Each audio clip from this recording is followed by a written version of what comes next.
जय माता दी प्रिय भक्तजनों, नवरात्रि के चौथे दिन देवी कूष्मांडा की पूजा की जाती है। अपनी मंद हल्की हंसी के द्वारा अंड यानी ब्रह्मांड को उत्पन्न करने के कारण इन देवी को कूष्मांडा नाम से अभिहित किया गया है। इन्हें दुखों को हरने वाली माँ कहा जाता है। सूर्य इनका निवास स्थान माना जाता है, इसीलिए माता के इस स्वरूप के पीछे सूर्य का तेज दर्शाया जाता है। इनके 8 हाथ हैं और इनकी सवारी शेर है। ओम श्री दुर्गाय नमः। श्री दुर्गा सप्तशती 5वां अध्याय। देवताओं द्वारा देवी की स्तुति। चंड मुंड के मुख से अंबिका के रूप की प्रशंसा सुनकर शुंभ का उनके पास दूध भेजना और दूध का निराश होकर लौट जाना। विनियोग। ओम। इस उत्तर चरित्र के रुद्र ऋषि हैं, महासरस्वती देवता हैं, अनुष्टुप छंद हैं, भीमा शक्ति है, भ्रामरी बीज है, सूर्य तत्व है और सामदेव स्वरूप है। महासरस्वती की प्रसन्नता के लिए उत्तर चरित्र के पाठ में इसका विनियोग किया जाता है। ध्यान। जो अपने कर कमलों में घंटा, शूल, हल, शंख, मूसल, चक्र, धनुष और बाण धारण करती है, शरद ऋतु के शोभा संपन्न चंद्रमा के समान जिनकी मनोहर कांति है, जो तीनों लोगों की आधारभूता और शुंभ आदि दैत्यों का नाश करने वाली हैं, तथा गौरी के शरीर से जिनका प्राकट्य हुआ है, उन महासरस्वती देवी का मैं निरंतर भजन करती हूँ। ऋषि कहते हैं, पूर्व काल में शुंभ तथा निशुंभ नामक असुरों ने अपने बल के घमंड में आकर शचीपति इंद्र के हाथ से तीनों लोकों का राज्य और यज्ञ भाग छीन लिए। वे ही दोनों सूर्य, चंद्रमा, कुबेर, यम और वरुण के अधिकार का भी उपयोग करने लगे। वायु और अग्नि का कार्य भी वे ही करने लगे। उन दोनों ने सब देवताओं को अपमानित, राज्य भ्रष्ट, पराजित तथा अधिकारहीन करके स्वर्ग से निकाल दिया। उन दोनों महान असुरों से तिरस्कृत देवताओं ने अपराजिता देवी का स्मरण किया और सोचा, जगदम्बा ने हम लोगों को वर दिया था कि आपत्ति काल में स्मरण करने पर मैं तुम्हारी सभी आपत्तियों का तत्काल नाश कर दूंगी। यह विचार कर देवता गिरिराज हिमालय पर गए और वहां भगवती विष्णु माया की स्तुति करने लगे। देवता बोले, देवी को नमस्कार है, महादेवी शिवा को सर्वदा नमस्कार है, प्रकृति एवं भद्रा को प्रणाम है। हम लोग नियम पूर्वक जगदम्बा को नमस्कार करते हैं। रौद्रा को नमस्कार है, नित्या, गौरी एवं धात्री को बारंबार नमस्कार है। ज्योत्सनामयी, चंद्र रूपिणी एवं सुख स्वरूपा देवी को सतत प्रणाम है। शरणागतों का कल्याण करने वाली वृद्धि एवं सिद्धि रूपा देवी को हम बारंबार नमस्कार करते हैं। नैरृति अर्थात राक्षसों की लक्ष्मी, राजाओं की लक्ष्मी तथा शर्वाणी अर्थात शिव पत्नी स्वरूपा आप जगदम्बा को बार बार नमस्कार है। दुर्गा, दुर्ग पारा अर्थात दुर्गम संकट से पार उतारने वाली। सारा अर्थात सबकी सारभूता, सर्वकारिणी। ख्याति, कृष्णा और धूम्रा देवी को सर्वदा नमस्कार है। अत्यंत सौम्य तथा अत्यंत रौद्र रूपा देवी को हम नमस्कार करते हैं, उन्हें हमारा बारंबार प्रणाम है। जगत की आधारभूता कृति देवी को बारंबार नमस्कार है। जो देवी सब प्राणियों में विष्णु माया के नाम से कही जाती है, उनको नमस्कार, उनको नमस्कार, उनको बारंबार नमस्कार है। जो देवी सब प्राणियों में चेतना कहलाती है, उनको नमस्कार, उनको नमस्कार, उनको बारंबार नमस्कार है। जो देवी सब प्राणियों में बुद्धि रूप से स्थित है, उनको नमस्कार, उनको नमस्कार, उनको बारंबार नमस्कार है। जो देवी सब प्राणियों में निद्रा रूप से स्थित है, उनको नमस्कार, उनको नमस्कार, उनको बारंबार नमस्कार है। जो देवी सब प्राणियों में क्षुधा रूप से स्थित है, उनको नमस्कार, उनको नमस्कार, उनको बारंबार नमस्कार है। जो देवी सब प्राणियों में छाया रूप से स्थित है, उनको नमस्कार, उनको नमस्कार, उनको बारंबार नमस्कार है। जो देवी सब प्राणियों में शक्ति रूप से स्थित है, उनको नमस्कार, उनको नमस्कार, उनको बारंबार नमस्कार है। जो देवी सब प्राणियों में तृष्णा रूप से स्थित है, उनको नमस्कार, उनको नमस्कार, उनको बारंबार नमस्कार है। जो देवी सब प्राणियों में शांति क्षमा रूप से स्थित है, उनको नमस्कार, उनको नमस्कार, उनको बारंबार नमस्कार है। जो देवी सब प्राणियों में जाति रूप से स्थित है, उनको नमस्कार, उनको नमस्कार, उनको बारंबार नमस्कार है। जो देवी सब प्राणियों में लज्जा रूप से स्थित है, उनको नमस्कार, उनको नमस्कार, उनको बारंबार नमस्कार है। जो देवी सब प्राणियों में शांति रूप से, श्रद्धा रूप से और कांति रूप से स्थित है, उनको नमस्कार है, उनको नमस्कार, उनको बारंबार नमस्कार है। जो देवी सब प्राणियों में लक्ष्मी रूप से स्थित है, उनको नमस्कार है, उनको नमस्कार, उनको बारंबार नमस्कार है। जो देवी सब प्राणियों में वृत्ति रूप से, स्मृति रूप से, दया रूप से और तुष्टि रूप से स्थित है, उनको नमस्कार है, उनको नमस्कार है, उनको बारंबार नमस्कार है। जो देवी सब प्राणियों में माता रूप से स्थित है, उनको नमस्कार है, उनको नमस्कार, उनको बारंबार नमस्कार है। जो देवी सब प्राणियों में भ्रांति रूप से स्थित हैं, उनको नमस्कार, उनको नमस्कार, उनको बारंबार नमस्कार है।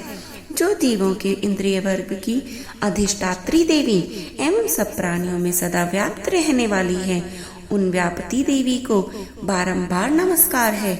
जो देवी चैतन्य रूप से इस संपूर्ण जगत को व्याप्त करके स्थित है, उनको नमस्कार, उनको नमस्कार, उनको बारंबार नमस्कार है।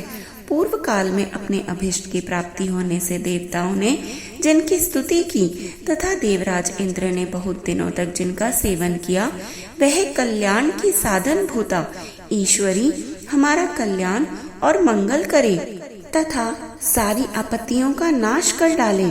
उद्दंड दैत्यों से सताए हुए हम सभी देवता जिन परमेश्वरी को इस समय नमस्कार करते हैं तथा जो भक्ति से विनम्र पुरुषों द्वारा स्मरण की जाने पर तत्काल ही संपूर्ण विपत्तियों का नाश कर देती है, वे जगदम्बा हमारा संकट दूर करें।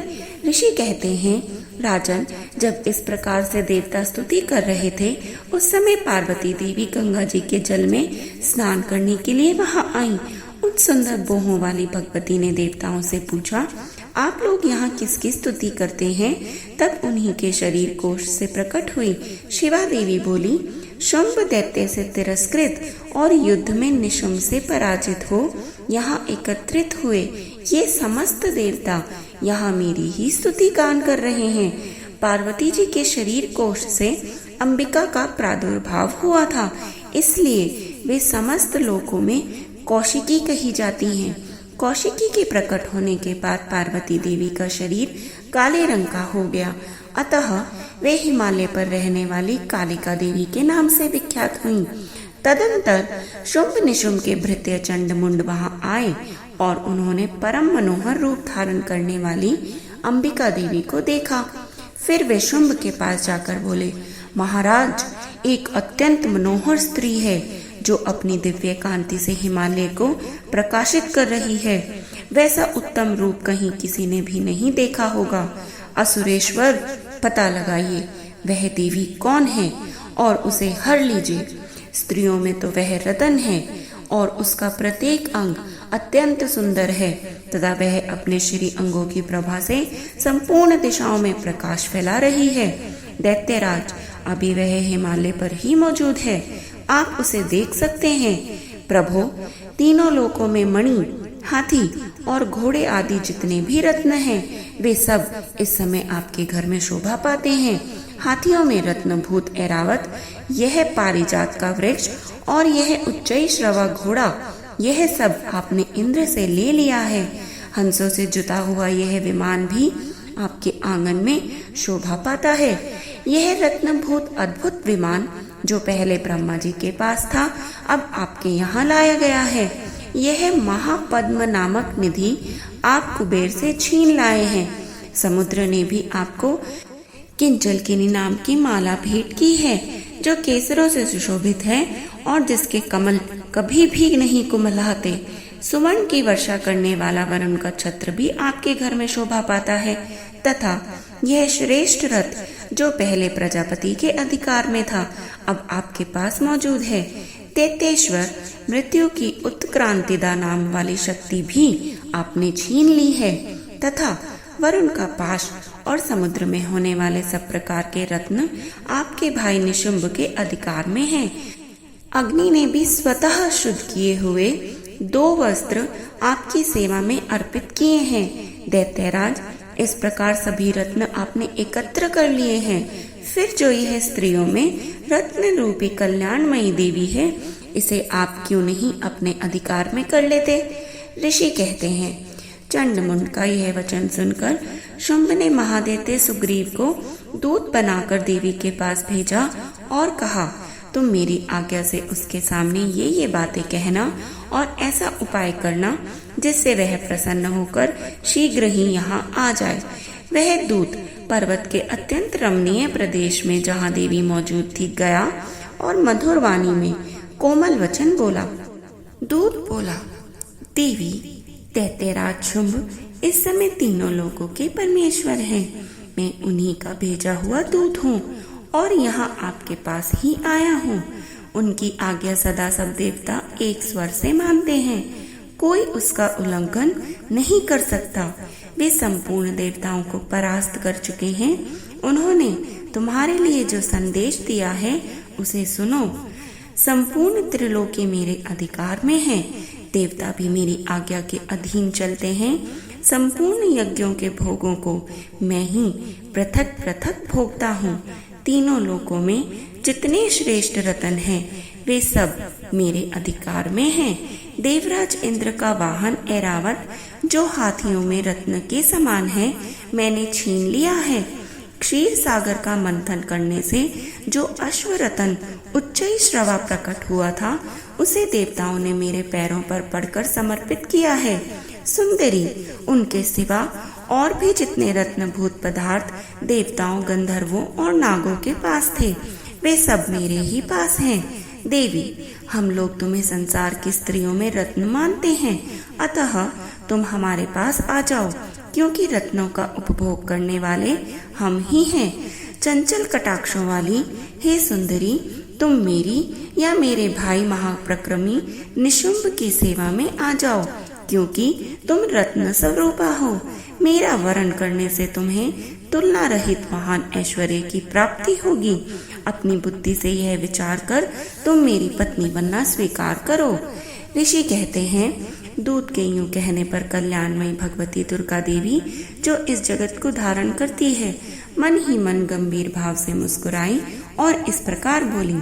देवी ने कहा, दूत, तुमने सब सत्य कहा है, इसमें तनिक भी मिथ्या नहीं है। शुंभ तीनों लोकों का स्वामी है और निशुंभ भी उसी के समान पराक्रमी है। इस विषय में मैंने जो प्रतिज्ञा कर ली है उसे मिथ्या कैसे करूं? मैंने अपनी अल्प बुद्धि के कारण पहले से जो प्रतिज्ञा कर रखी है उसे सुनो। जो मुझे संग्राम में जीत लेगा, जो मेरे अभिमान को चूर्णित कर देगा तथा संसार में जो मेरे समान बलवान होगा वही मेरा स्वामी होगा। इसलिए शुंभ अथवा महादैत्य निशुंभ स्वयं ही यहाँ पधारे और मुझे जीतकर शीघ्र ही मेरा पानी ग्रहण कर ले। इसमें विलंब की क्या आवश्यकता है? दूत बोला, देवी, तुम घमंड में भरी हो, मेरे सामने ऐसी बातें ना करो। तीनों लोकों में कौन ऐसा पुरुष है जो शुंभ निशुंभ के सामने खड़ा हो सके? देवी, अन्य देवताओं के सामने भी सारे देवता युद्ध में नहीं ठहर सकते, फिर तुम अकेली स्त्री होकर कैसे ठहर सकती हो? जिन शुंभ आदि देवताओं के सामने इंद्र आदि सब देवता भी युद्ध में खड़े नहीं हुए, उनके सामने तुम स्त्री होकर कैसे जाओगी? इसलिए तुम मेरे ही कहने से शुंभ निशुंभ के पास चली जाओ। ऐसा करने से तुम्हारे गौरव की रक्षा होगी, अन्यथा जब वे केश पकड़कर घसीटेंगे तब तुम्हें अपनी प्रतिष्ठा खोकर जाना पड़ेगा। देवी ने कहा, तुम्हारा कहना ठीक है, शुंभ बलवान और निशुंभ भी बड़े पराक्रमी हैं, किंतु क्या करूं? मैंने पहले ही बिना सोचे समझे प्रतिज्ञा कर ली है। अतः अब तुम जाओ, मैंने तुमसे जो कुछ कहा है वह सब दैत्यराज से आदर पूर्वक कहना, फिर वे जो उचित जान पड़े करें। ओम श्री दुर्गाय नमः। इस प्रकार श्री मार्कंडेय पुराण में सावर्णिक मनवंतर की कथा के अंतर्गत देवी महात्म्य में देवी दूत संवाद नामक 5वां अध्याय संपूर्ण हुआ। ओम श्री दुर्गाय नमः। श्री दुर्गा सप्तशती 6वां अध्याय धूम्रलोचन वध। ध्यान। मैं सर्वज्ञेश्वर भैरव के अंक में निवास करने वाली परमोत्कृष्ट पद्मावती देवी का चिंतन करती हूँ। वे नागराज के आसन पर बैठी हैं।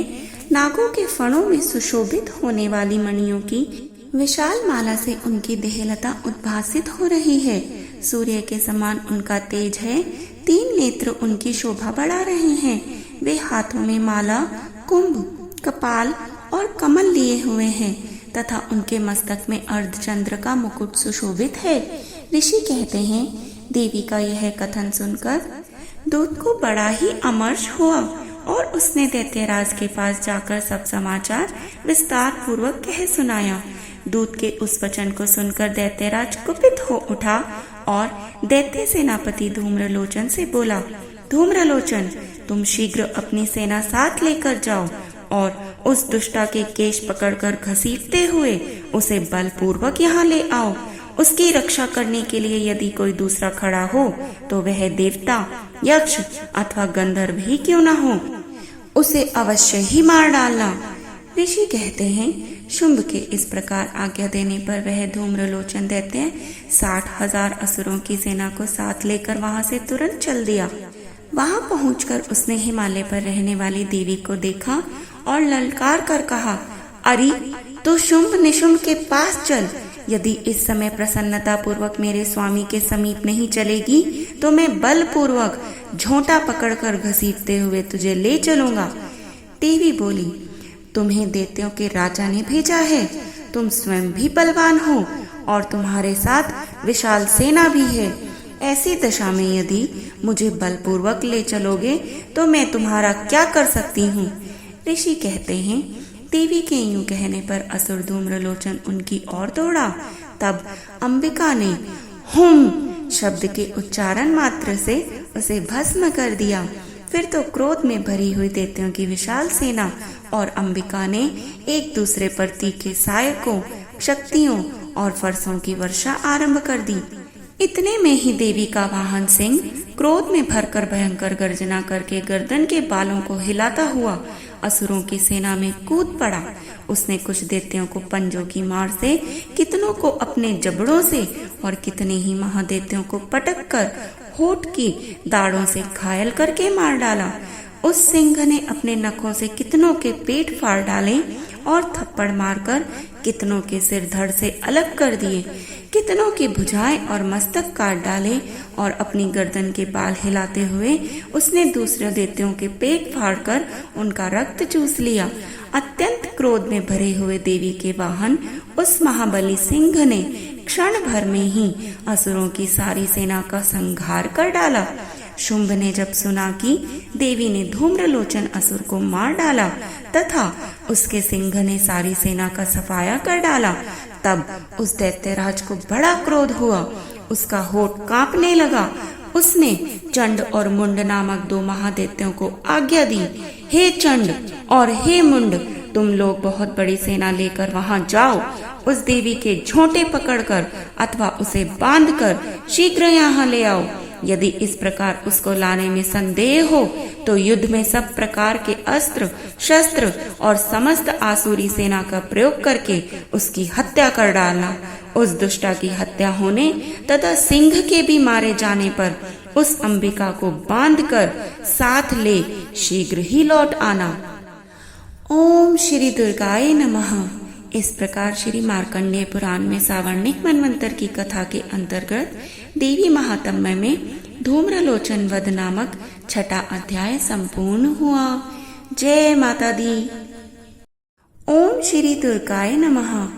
श्री दुर्गा सप्तशती 7वां अध्याय चंड और मुंड का वध। ध्यान। मैं मातंगी देवी का ध्यान करती हूँ। वे रत्नमय सिंहासन पर बैठकर पढ़ते हुए तोते का मधुर शब्द सुन रही हैं। उनके शरीर का वर्ण श्याम है। वे अपना एक पैर कमल पर रखे हुए हैं और मस्तक पर अर्धचंद्र धारण करती हैं तथा कलहार पुष्पों की माला धारण किए वीणा बजाती हैं। उनके अंग में कसी हुई चोली शोभा पा रही है। वे लाल रंग की साड़ी पहने हाथ में शंख में पात्र लिए हुए हैं। उनके बदन पर मधु का हल्का हल्का प्रभाव जान पड़ता है और ललाट में बेंदी शोभा दे रही है। ऋषि कहते हैं, तदंतर शुंभ की आज्ञा पाकर वे चंड मुंड आदि दैत्य चतुरांगनी सेना के साथ अस्त्र शस्त्रों से सुसज्जित होकर चल दिए। फिर गिरिराज हिमालय के सुवर्ण में ऊंचे शिखर पर पहुंचकर उन्होंने सिंह पर बैठी उस देवी को देखा। वे मंद मंद मुस्कुरा रही थीं। उन्हें देखकर दैत्य लोग तत्परता से पकड़ने का उद्योग करने लगे। किसी ने धनुष तान लिया, किसी ने तलवार संभाली और कुछ लोग देवी के पास आकर खड़े हो गए। तब अंबिका ने उन शत्रुओं के प्रति बड़ा क्रोध किया। उस समय क्रोध के कारण उनका मुख काला पड़ गया, ललाट में बोहें टेढ़ी हो गई और वहां से तुरंत विकराल मुखी काली प्रकट हुई जो तलवार और पाश लिए हुए थी। वे विचित्र खड़ग बाण धारण किए और चीते के चम्र की साड़ी पहन नरमुंडों की माला से विभूषित थीं। उनके शरीर का मांस सूख गया था, केवल हड्डियों का सा ढांचा था जिससे वे अत्यंत भयंकर जान पड़ती थीं। उनका मुख बहुत विशाल था। जीभ लपलपाने के कारण वे और भी डरावनी प्रतीत होती थीं। उनकी आंखें भीतर को धसी हुई और कुछ लाल थी। वे अपनी भयंकर गर्जना से संपूर्ण दिशाओं को गुंजा रही थी। बड़े बड़े दैत्यों का वध करती हुई वे कालिका देवी बड़े वेग से दैत्यों की उस सेना पर टूट पड़ी और उन सब का भक्षण करने लगी। वे पार्श्व रक्षकों, अंकुशधारी महावतों, योद्धाओं और घंटा सहित कितने ही हाथियों को एक ही हाथ से पकड़कर मुंह में डाल लेती थीं। इसी प्रकार घोड़े, रथ और सारथी के साथ रथी सैनिकों को मुंह में डालकर वे उन्हें बड़े भयानक रूप से चबा डालती थीं। किसी के बाल पकड़ लेती, किसी का गला दबा देती, किसी को पैरों से कुचल डालती और किसी को छाती के धक्के से गिराकर मार डालती थी। वे असुरों के छोड़े हुए बड़े बड़े अस्त्र शस्त्र मुंह से पकड़ लेती और रोष में भरकर उनको दांतों से पीस डालती थी। काली ने बलवान एवं दुरात्मा दैत्यों की वह सारी सेना रौंद डाली, खा डाली और कितनों को मार भगाया। कोई तलवार के घाट उतारे गए, कोई खड़ग वाहन से पीटे गए और कितने ही असुर दांतों के अग्रभाग से कुचले जाकर मृत्यु को प्राप्त हुए। इस प्रकार देवी ने असुरों की उस सारी सेना को क्षण भर में मार गिराया। यह देखकर चंड उन अत्यंत भयानककारी देवी की ओर दौड़ा तथा महादैत्य मुंड ने भी अत्यंत भयंकर बाणों की वर्षा से तथा हजारों बार चलाए हुए चक्रों से उन भयानक नेत्रों वाली देवी को आच्छादित कर दिया। वे अनेकों चक्र देवी के मुख में समाते हुए ऐसे जान पड़े जैसे कि मानो सूर्यों के बहुतेरे मंडल बादलों के उदर में प्रवेश कर रहे हों। तब भयंकर गर्जना करने वाली काली ने अत्यंत रोष में भरकर विकट अट्टहास किया। उस समय उनके विकराल बदन के भीतर कठिनता से देखे जा सकने वाले दांतों की प्रभा से वे अत्यंत उज्जवल दिखाई पड़ती थीं। देवी ने बहुत बड़ी तलवार हाथ में लेकर हम का उच्चारण करके चंड पर धावा किया और उसके केश पकड़कर उसी तलवार से उसका मस्तक काट डाला। चंड को मारा गया देखकर मुंड भी देवी की ओर दौड़ा। तब देवी ने रोष में भरकर उसे भी तलवार से घायल करके धरती पर सुला दिया। महाप्रक्रमी चंड और मुंड को मारा गया देख मरने से बची हुई बाकी सेना भय से व्याकुल होकर चारों ओर भाग गई। तदंतर काली ने चंड और मुंड का मस्तक हाथ में ले चंडिका के पास जाकर प्रचंड अट्टहास करते हुए कहा, देवी, मैंने चंड और मुंड नामक इन दो महापशुओं को तुम्हें भेंट किया है। अब युद्ध यज्ञ में तुम शुंभ और निशुंभ का स्वयं ही वध करना। ऋषि कहते हैं, वहां लाए हुए उन चंडमुंड नामक महादैत्यों को देखकर कल्याणमयी चंडी ने काली से मधुर वाणी में कहा, देवी, तुम चंड और मुंड को लेकर मेरे पास आई हो, इसलिए संसार में चामुंडा के नाम से तुम्हारी ख्याति होगी। जय माँ चामुंडा, जय माँ दुर्गा, जय माँ कालिका। इस प्रकार श्री मार्कंडेय पुराण में सावर्णिक मनवंतर की कथा के अंतर्गत देवी महात्म्य में चंडमुंड वध नामक 7वां अध्याय संपूर्ण हुआ। ओम श्री दुर्गाय नमः। श्री दुर्गा सप्तशती 8वां अध्याय रक्त बीज वध। ध्यान। मैं अणिमा आदि सिद्धिमयी किरणों से आवृत भवानी का ध्यान करती हूँ। उनके शरीर का रंग लाल है, नेत्रों में करुणा लहरा रही है तथा हाथों में पाश, अंकुश, बाण और धनुष शोभा पाते हैं। ऋषि कहते हैं, चंड और मुंड नामक दैत्यों के मारे जाने तथा बहुत सी सेना का संहार हो जाने पर दैत्यों के राजा प्रतापी शुंभ के मन में बड़ा क्रोध हुआ और उसने दैत्यों की संपूर्ण सेना को युद्ध के लिए कूच करने की आज्ञा दे दी। वह बोला, आज उदायुद्ध नाम के 86 दैत्य सेनापति अपनी सेनाओं के साथ युद्ध के लिए प्रस्थान करें। कंबू नाम वाले दैत्यों के 84 सेना नायक अपनी वाहिनी से घिरे हुए यात्रा करें। 50 कोटि वीर्य कुल के और 100 धूम्र कुल के असुर सेनापति मेरी आज्ञा से सेना सहित कूच करें। कालक, दोहृद, मौर्य और काल के असुर भी युद्ध के लिए तैयार होकर मेरी आज्ञा से तुरंत प्रस्थान करें। भयानक शासन करने वाला असुर राज शुंभ इस प्रकार आज्ञा देकर सहस्त्रों बड़ी बड़ी सेनाओं के साथ युद्ध के लिए प्रस्थित हुआ। उसकी अत्यंत भयंकर सेना आती देख चंडिका ने अपने धनुष की टंकार से पृथ्वी और आकाश के बीच का भाग गुंजा दिया। राजन, तदंतर देवी के सिंह ने भी बड़े जोर जोर से दहाड़ना आरंभ किया। फिर अंबिका मात ने घंटे के शब्द से उस ध्वनि को और भी बढ़ा दिया। धनुष की टंकार, सिंह की दहाड़ और घंटे की ध्वनि से संपूर्ण दिशाएं गूंज उठी। उस भयंकर शब्द से काली ने अपने विकराल मुख को और भी बढ़ा लिया और इस प्रकार वे विजयिनी हुई। उस तुमुल नाद को सुनकर दैत्यों की सेनाओं ने चारों ओर से आकर चंडिका देवी, सिंह तथा काली देवी को क्रोध पूर्वक घेर लिया। राजन, इसी बीच में असुरों के विनाश तथा देवताओं के अभ्युदय के लिए ब्रह्मा, शिव, कार्तिकेय, विष्णु तथा इंद्र आदि देवों की शक्तियां जो अत्यंत पराक्रम और बल से संपन्न थीं, उनके शरीरों से निकलकर उन्हीं के रूप में चंडिका देवी के पास गई। जिस देवता का जैसा रूप, जैसी वेशभूषा और जैसा वाहन है, ठीक वैसे ही साधनों से संपन्न हो उनकी शक्ति असुरों से युद्ध करने के लिए आ गई। सबसे पहले हंस युक्त विमान पर बैठी हुई अक्षसूत्र और कमंडलों से सुशोभित ब्रह्मा जी की शक्ति उपस्थित हुई, जिसे ब्रह्मानी कहते हैं।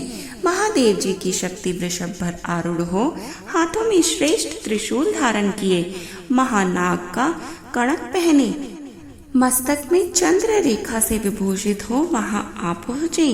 कार्तिकेय जी की शक्ति रूपा जगदम्बिका उन्हीं का रूप धारण की श्रेष्ठ मयूर पर आरूढ़ होकर हाथ में शक्ति लिए दैत्यों से युद्ध करने के लिए आई। इसी प्रकार भगवान विष्णु की शक्ति गरुड़ पर विराजमान होकर शंख, चक्र, गदा, शांग्र धनुष और खड़ग हाथ में लिए वहां आई। अनुपम यज्ञावराह का रूप धारण करने वाले श्री हरि की जो शक्ति है, वह भी वाराह शरीर धारण करके वहां उपस्थित हुई। नारसिंही शक्ति भी नरसिंह के समान शरीर धारण करके वहां पहुंच गई। उनकी गर्दन के बालों के झटके से आकाश के तारे बिखरे पड़ते थे। इसी प्रकार इंद्र की शक्ति व्रज हाथ में लिए गजराज ऐरावत पर बैठकर आई। उसके भी सहस्त्र नेत्र थे। इंद्र का जैसा रूप है वैसा ही उसका भी था।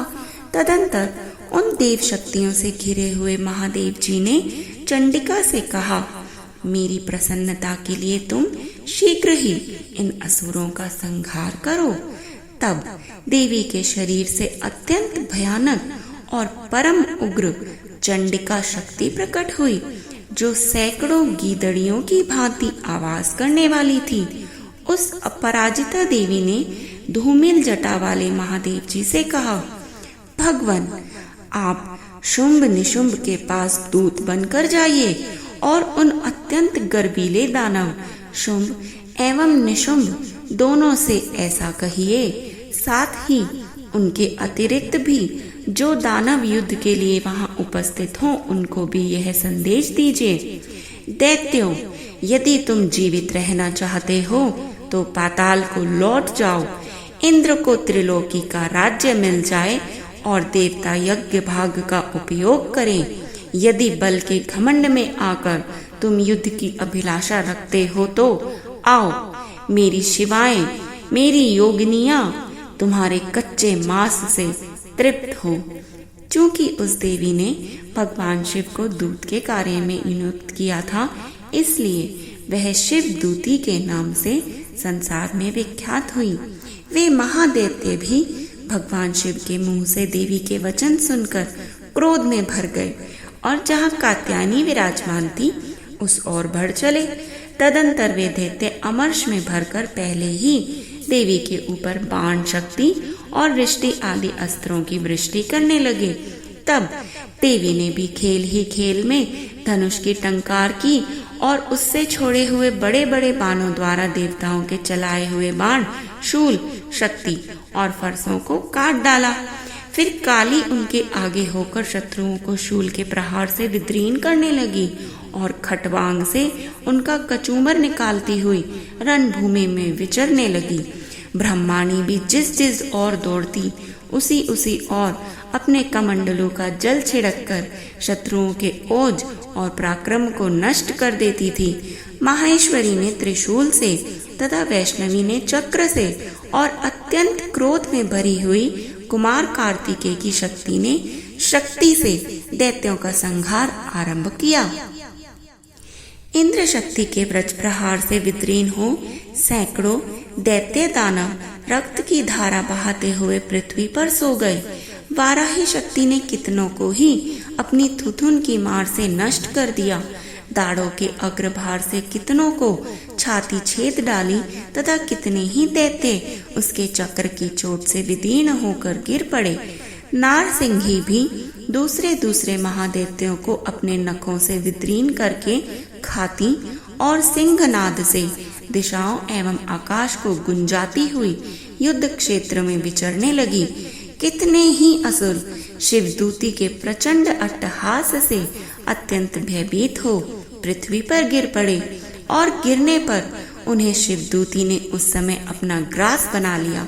इस प्रकार क्रोध में भरे हुए मातृगणों को नाना प्रकार के उपायों से बड़े बड़े असुरों का मर्दन करते देख दैत्य सैनिक भाग खड़े हुए। मातृगणों से पीड़ित दैत्यों को युद्ध से भागते देखकर रक्तबीज नामक महादैत्य क्रोध में भरकर युद्ध करने के लिए आया। उसके शरीर से जब रक्त की बूंद पृथ्वी पर गिरती तब उसी के समान शक्तिशाली एक दूसरा महादैत्य पृथ्वी पर पैदा हो जाता। महासुर रक्तबीज हाथ में गदा लेकर इंद्र शक्ति के साथ युद्ध करने लगा। तब ऐन्द्री ने अपने वज्र से रक्तबीज को मारा। वज्र से घायल होने पर उसके शरीर से बहुत सा रक्त चूने लगा और उससे उसी के समान समरूप तथा पराक्रम वाले योद्धा उत्पन्न होने लगे। उसके शरीर से रक्त की जितनी बूंदें गिरी उतने ही पुरुष उत्पन्न हो गए।